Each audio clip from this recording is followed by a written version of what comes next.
Kisah Nabi Soleh, alaihi salam, dan mukjizatnya.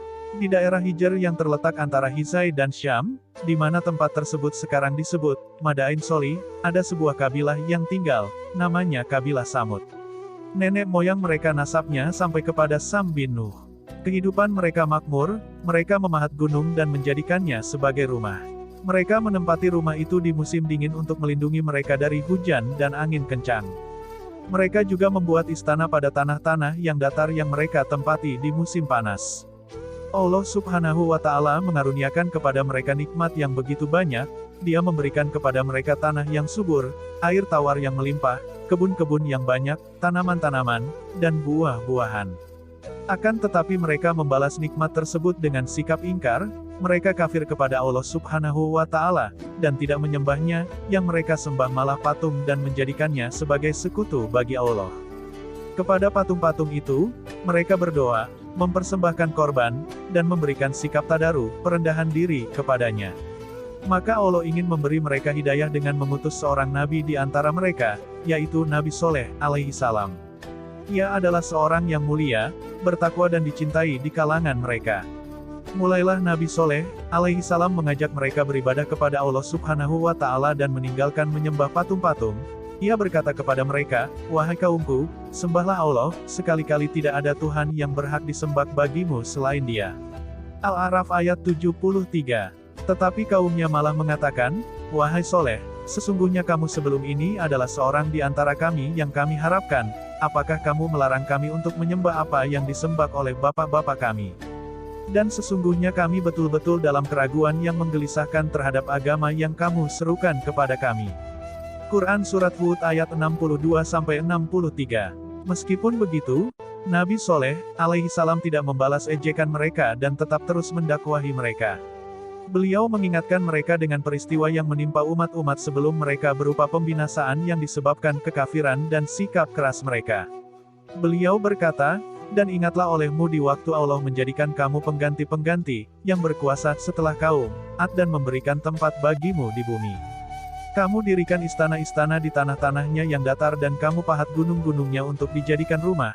Maka ingatlah nikmat-nikmat Allah dan janganlah kamu merajalela di muka bumi membuat kerusakan."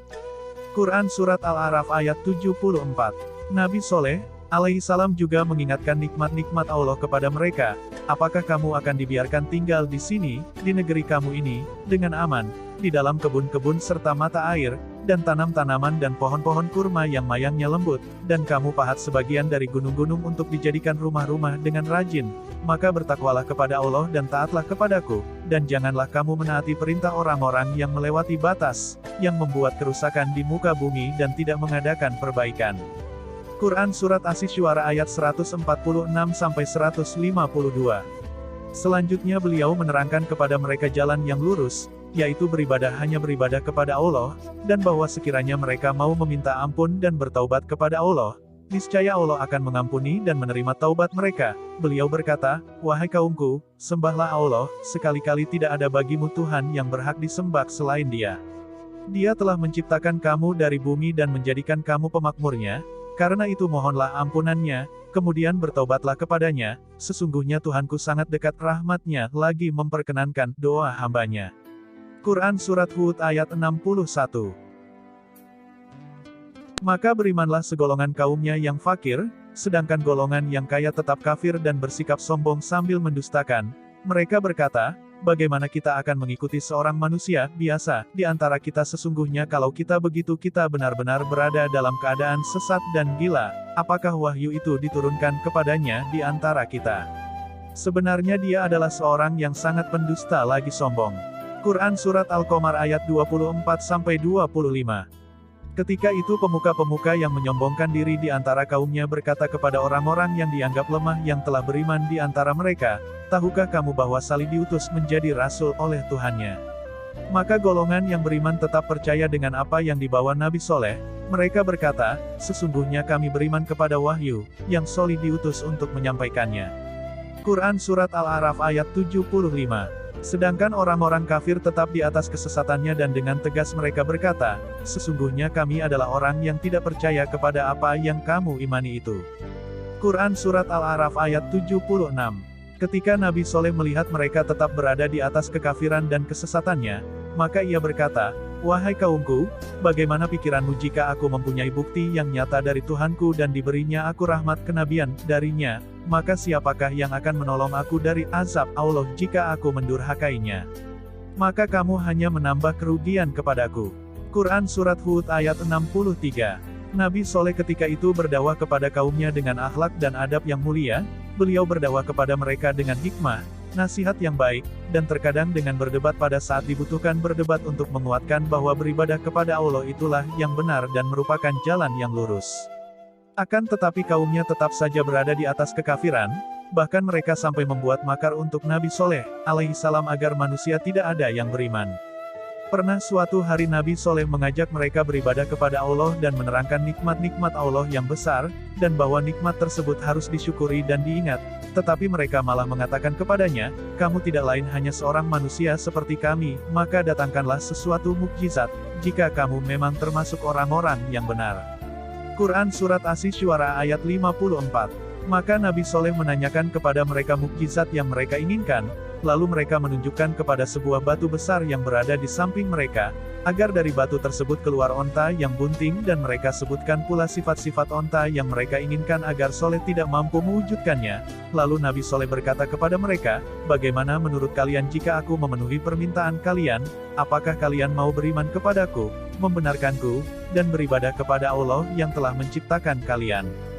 Mereka menjawab, "Ya." Bahkan mereka berjanji demikian kepada Nabi Soleh. Maka Nabi Soleh berdiri dan salat, kemudian berdoa kepada Allah Subhanahu wa Ta'ala meminta agar Allah mewujudkan permintaan mereka. Setelah beberapa saat kemudian, muncullah seekor onta betina yang bunting dan besar dari batu itu sebagai bukti yang jelas dan dalil yang kuat terhadap kenabian Soleh. Maka ketika kaum Soleh melihat onta itu dengan bentuk yang menakjubkan, sebagian kaumnya beriman, tetapi kebanyakan mereka kafir dan tetap di atas kesesatannya.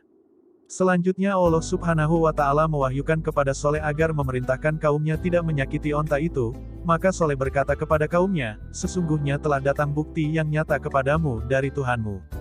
Onta betina Allah ini menjadi tanda bagimu, maka biarkanlah dia makan di bumi Allah, dan janganlah kamu mengganggunya dengan gangguan apapun, yang karenanya kamu akan ditimpa siksaan yang pedih." Quran Surat Al-A'raf ayat 73. Keadaan tetap terus seperti itu hingga berlalu waktu yang panjang.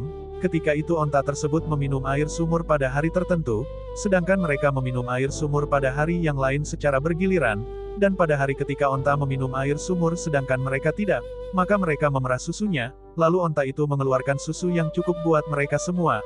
Akan tetapi setan menghasut mereka, ia menghias kepada mereka jalan yang buruk sehingga mereka pura-pura tidak tahu peringatan Nabi Soleh kepada mereka, hingga akhirnya mereka sepakat untuk membunuh onta itu.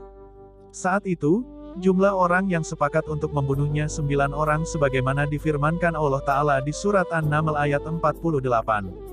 Dan di kota itu ada 9 orang laki-laki yang membuat kerusakan di muka bumi, dan mereka tidak berbuat kebaikan.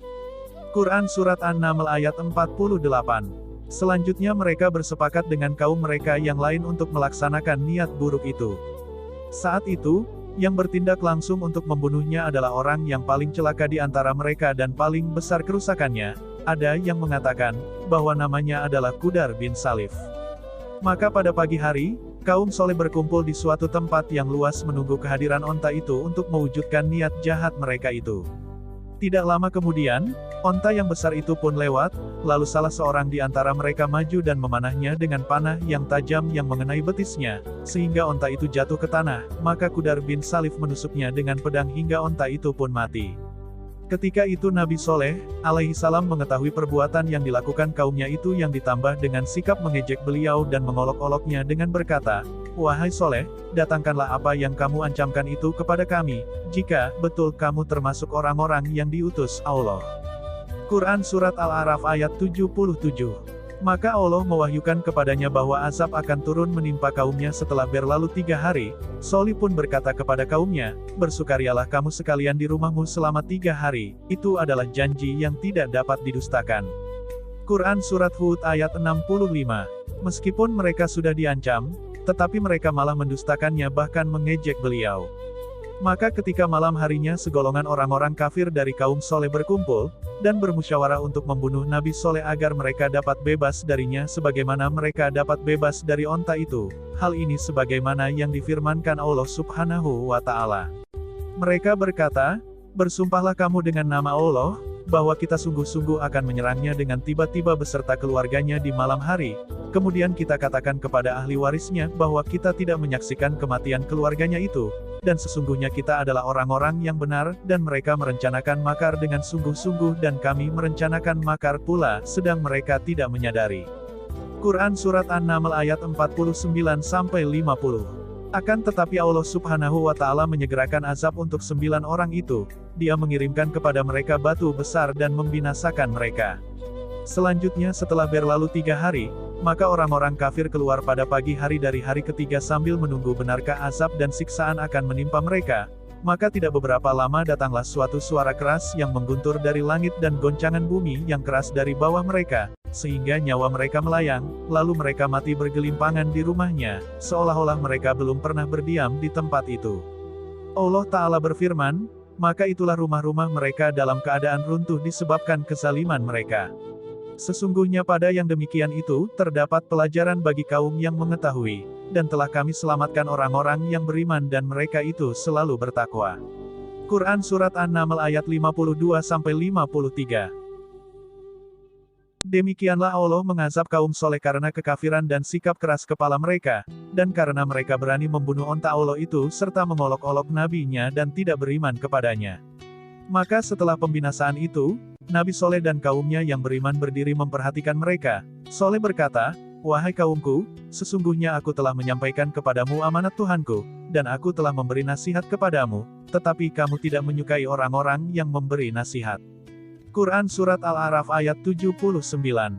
Ketika Nabi Shallallahu Alaihi Wasallam pergi ke Tabuk pada tahun ke-9 Hijriyah, beliau melewati perkampungan Samud sekarang dikenal dengan nama Ma'adin Salih, lalu beliau memerintahkan para sahabatnya untuk tidak melewatinya kecuali dalam keadaan menangis dengan tunduk dan takut karena khawatir mereka ditimpa seperti yang menimpa penduduknya. Beliau bersabda, "Janganlah kamu masuk ke perkampungan kaum yang diazab ini, kecuali dalam keadaan menangis.